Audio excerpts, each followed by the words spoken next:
Souvenons-nous du sacrifice de millions de soldats qui, pour bon nombre d'entre eux, se sont battus au nom de la liberté et de la démocratie. Ce fut le cas des légionnaires tchécoslovaques, dont l'effectif ne cessa de grandir au cours de la guerre. D'abord une poignée à Paris, puis, plus nombreux à Bayonne, ils furent finalement près de 10 000 en France, dans le cadre de l'armée tchécoslovaque. La création de l'armée tchécoslovaque, cas rare dans notre histoire, fut autorisée par un décret du 19 décembre 1917, signé du président de la République, Raymond Poincaré, et du Premier ministre Georges Clemenceau.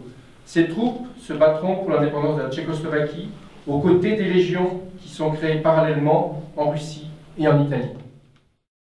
Souvenons-nous du plus illustre d'entre eux, Štěpánik, citoyen slovaque et français, général de l'armée française, qui lutta sans relâche au nom des idéaux de liberté et de démocratie pour la création du Conseil national tchécoslovaque, pour la constitution de l'armée tchécoslovaque, pour l'indépendance de la Tchécoslovaquie, confirmée par les traités de paix.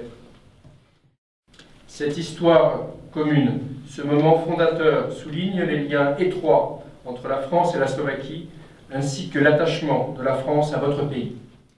Aujourd'hui, à l'heure où la France et ses partenaires européens tentent d'insuffler un nouveau renouveau à la construction européenne, il est plus que jamais essentiel de connaître notre passé commun et de tirer tous les enseignements des divisions et des guerres passées pour refonder et relancer notre Europe. Nous devons inlassablement déjouer l'indifférence, l'oubli, la falsification, la démagogie.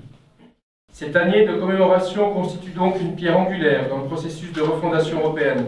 La conscience de ce passé commun nous oblige à cette ambition pour regagner les citoyens européens au cœur de notre projet et donner un nouvel élan à l'unité de notre continent et à la paix et à la stabilité dans le monde.